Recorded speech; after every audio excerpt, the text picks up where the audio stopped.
다음 이제 착공 단계에 따라서 땅값이 움직이는 걸 살펴보겠습니다. 1강 신도시 이 자료인데 요 1강 신도시가 약 38만 평 요 정도밖에 안 돼요. 그래서 작은 신도시에 의해서도 땅값이 움직일 수 있다라는 겁니다.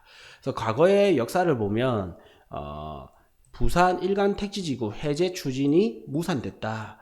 해제가 무산됐다. 해제 추진했던 게 2011년 5월 뉴스입니다.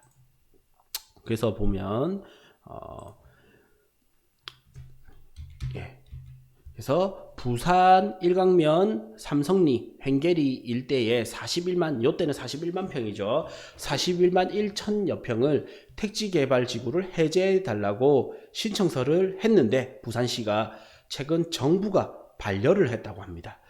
그래서 이때 당시 지정권자인 국토해양부에서는 수익성 부족을 이유로 해제한 전례가 없다고 지정을 해제 반대했다고 합니다. 요때 1강 택지개발 사업은 동부사건 배후 중화단지 건설을 위해 약 1만 가구죠. 일반 세대가 들어오는 건데 한국토지주택공사 LH가 지난 2005년 12월부터 추진했다.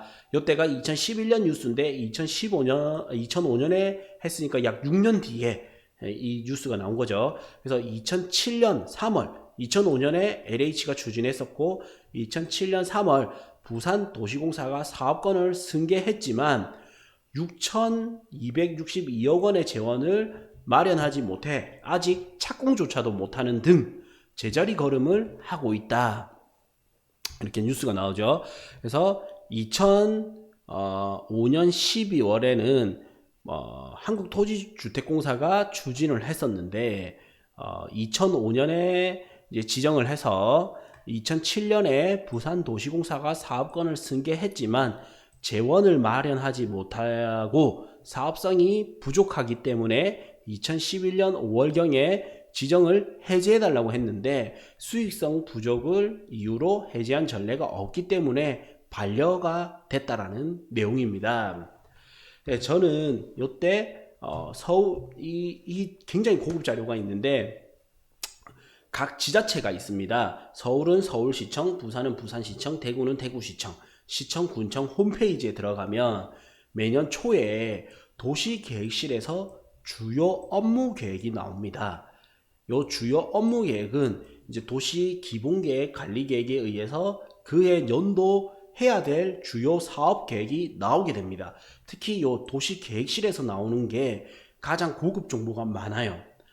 근데 이게 매년 고급 정보가 있는 게 아니라 한 3, 4년에 한 번씩 나와요. 그러니까 무슨 말이냐면 지금 요때 당시 우리가 과거로 돌아가 보는 거예요. 제가 요 2015년에 본격적으로 여기에 투자를 했었는데 2015년 주요 업무 계획을 봐야 될 거고 여기서 마이너스 3년 그러니까 14년, 13년 이 자료가 쭉 있거든요. 그래서 최소 3년에서 5년치의 도시계획실에서 나오는 주요 업무 계획을 보시면 거기서 고급 정보가 나와요. 이 사업이 연계된단 말이에요. 신도시를 개발하는데 올해 개발하고 내년에 끝 이게 아니에요. 예산에 한계가 있기 때문에 10년 계획, 20년 계획을 순차적으로 단계적으로 개발을 한단 말이에요. 그래서 마이너스 3년에서 5년 계획을 보시면 그 중에 고급 정보가 하나는 들어오게 됩니다. 그러면 내가 광주에 투자하고 싶다, 대전에 투자하고 싶다면 대전시청 홈페이지에 들어가서 주요 업무 계획을 찾습니다. 그러면 2020년에 대전에 투자하고 싶다면 마이너스 3년에서 5년 그래서 15, 16, 17, 18, 19, 20 뭐 이렇게 해서 도시계획실 자료를 쭉 봐요. 그래서 자료가 그렇게 많지는 않거든요. 그래서 빨리 일단은 훑어봅니다. 훑어보면 그 중에 고급 정보가 나오게 되는 거예요. 그래서 저 같은 경우에는 2015년에 주요 업무 계획을 보니까 이렇게 자료가 나오는 겁니다. 그래서 2005년 12월에 국토해양부가 지정을 하게 되고요. LH가 이제 사업을 하다가 2007년 2월에 사업 시행자가 변경이 되고 2009년 10월에 지구 지정 변경 및 개발 계획 승인 고시가 떨어집니다. 그래서 11년 4월에 택지개발지구 예정지구 지정을 해제해달라고 합니다. 그래서 2011년 10월에 반려가 됐죠. 아까 뉴스 보면. 그래서 택지개발 사업에서 도시개발 사업으로 규모가 축소가 됩니다. 그리고 이제 12년 10월에 1년이 지나죠. 열람공고, 도시개발계획안 열람공고 공청회 주민동의서 진구에 들어가고요. 13년 3월에 택지개발 예정지구 해제 및 도시개발구역 지정에 들어가고 개발계획 수립 시행자 지정 고시에 들어갑니다. 이때까지는 막 말이 어렵죠. 다 안 보셔도 돼요. 이제 봐야 되는 건 뭐다? 착공계획, 그 다음 보상계획. 착공이 일어나기 위해서는 착공계획은 있는데 보상계획이 없다? 이거는 위험한 거예요. 요때 13년 11월에 보상 통보가 들어가고 요 이후에 이제 보상이 들어가게 됐습니다. 그래서 14년 5월에 개발계획 변경 및 실시계획 고시가 다시 나오고요. 14년 12월에 공사 발주가 들어갑니다. 그래서 앞으로 추진계획, 이제 핵심은 요거죠. 추진계획에 보시면 2015년 6월에 공사 착공에 들어가겠다라고 나오게 됩니다. 이게 언제? 2015년 1월 29일 부산시청 홈페이지 도시계획실에서 나왔던 거예요. 그래서 실질적으로 홈페이지에 올라온 거는 2월경에 올라왔어요. 그래서 일반인이 알 수 있는 거는 2월이면 누구나 알 수 있었단 말이에요. 그래서 저는 이 계획을 가지고 2월에 이 자료를 가지고 겨울에 이제 이 지역을 요 일강 지역 신도시가 들어오는 요 인근 지역을 다니기 시작합니다. 그래서 보면 여기에 이제 신도시인데 신도시가 들어오는 지역인데 요때 당시만 해도 요랬단 말이에요. 그냥 지나가는 도로였어요. 근데 요게 이제 어떻게 공사, 요 안에 트럭들 보이죠? 요때 이제 공사에 들어가기 시작하는 거예요. 근데 요때 당시에 저는 이 도시계획의 착공계획을 보고 들어갔죠. 들어가가지고 부동산을 막 다녔습니다. 투자하기 위해서 발품을 많이 팔고 손품도 팔고 발품 팔고 다녔습니다. 그러니까 부동산에서는 뭘 하냐면 왜 투자로 오셨냐 이러니까 일강 신도시가 이제 될 것 같아서 투자로 왔습니다. 이렇게 하니까 부동산에서는 아이고야 일강 신도시 이야기 나온 지 10년이 됐는데 그거 해제될 수도 있다 막 이런 이야기를 하시는 거예요. 그거 언제 될지 모른다 이러는 거예요. 저는 속으로 와 지금이 완전 기회다. 도시계획에서는 벌써 일부 보상도 들어갔고 착공 계획도 나왔는데 부동산에서 모르구나. 이 부동산에서 모른다는 거는 아직 소문 안 난 땅들이 많겠구나. 그래서 와 요때 본격적으로 저는 이제 조금 과하게 말해서 전 재산을 끌어가지고 여기에 투자를 해야 되겠구나 이렇게 생각을 했던 거예요. 그래서 저랑 같이 다니면서 저도 마찬가지로 투자를 했고 투자하셨던 분도 있고요. 요때 부동산에서 그 말을 하니까 젊은 제가 될 겁니다 하는 것보다는 요 지역에 10년, 20년, 30년 사신 분이 그거 계획 나온 지 오래됐는데 언제 될지 몰라. 그래서 투자 안 하신 분들도 있어요. 그런데 이제 요때 되니까 공사가 들어가니까 이때부터 땅을 찾는 거예요. 그때 안 하셨던 분들이. 이미 뭐예요? 땅이 없죠. 땅이 없어요. 그러니까 이미 가격도 올라버리고. 그러면 차라리 요때 오신 분들은 괜찮아요. 조금 더 돈을 주고라도 사면 되니까. 근데 요때 왔던 분이 요때 살려고 하면 단기간에 땅값이 올라버리니까 못 사는 거예요.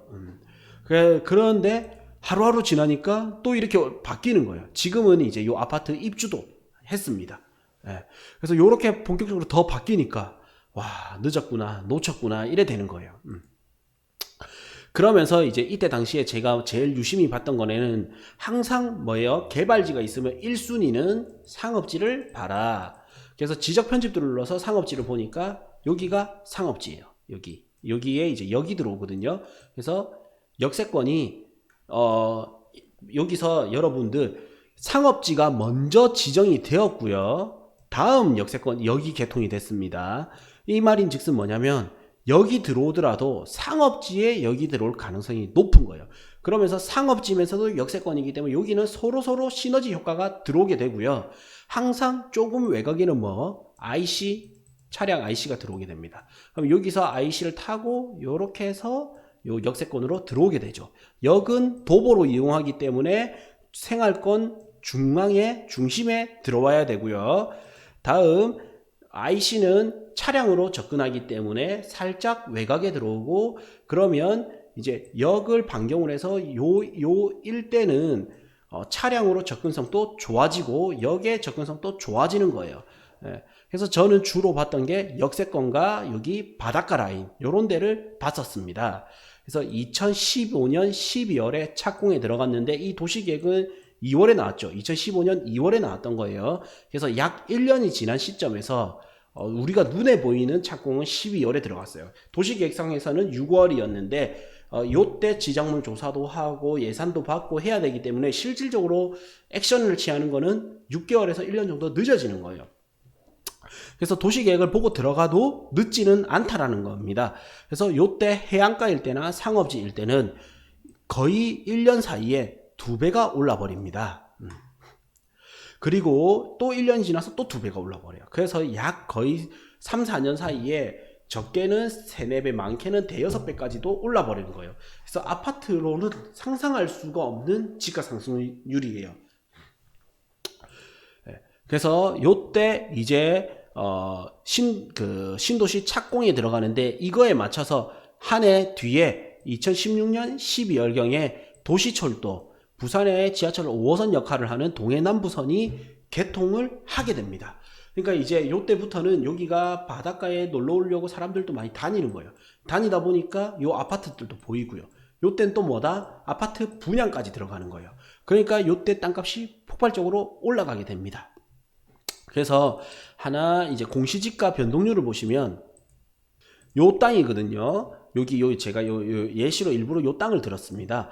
요 땅에 디스코를 통해서 공시지가 그래프를 볼 수가 있습니다. 그래서 공시지가 변동률을 보시면 2015년 12월에 착공에 들어갔는데 일강신도시 가격이 그래프가 좀 더 가팔라지죠. 가팔라지고 이제 역개통이 됐습니다. 역개통이 되고 나니까 더 가파르게 움직이는 거예요.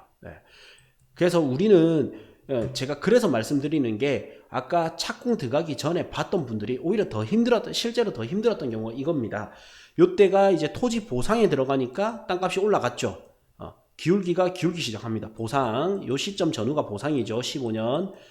보상에 들어가니까 공시지가 기울기가 꾸준히 올라가다가 더 가파라지고 여기 개통되고 교통이 좋아지니까 더 가파르게 가격이 올라갔어요. 물론 이제 공시지가랑 시세랑은 조금은 다릅니다. 근데 요때 나는 이제 착공 계획을 보고 들어갔죠, 투자에. 근데 요때 투자 보셨던 분들은, 요때 땅값을 아신 분들은 착공 후에는 못 들어가 버리는 거예요. 근데 개통이 되고 어느 정도 완공될 때 땅값이 더 오른다는 걸 알면 요때라도 또 들어갈 수가 있어요. 그래서 착공 전에 들어가면 가장 좋지만 착공 후에 들어갈 때는 한 번 더 타이밍은 옵니다. 대신에 제일 조심해야 될 거는 착공 후 1, 2년간 땅값이 가파르게 많이 오르게 되고요. 착공 지나서 이제 2년 정도가 지나죠. 2년에서 2년 반 정도가 지나면 1차로 매도하고 싶어 수익 실현이 되기 때문에 이때 조금 잠잠해지고 사람들 사이에서는 잠잠해지고 두 번째는 수익 실현을 하는 사람들이 나타나게 됩니다. 그러면 다시 뭐냐면 2차로 또 다시 투자 타이밍이 다시 나오게 됩니다. 그래서 일단 이제 가장 가파르게 오를 수 있고 안전한 게 착공 시점인 겁니다. 그래서 착공 전 단계가 또 한 번의 투자 타이밍이다.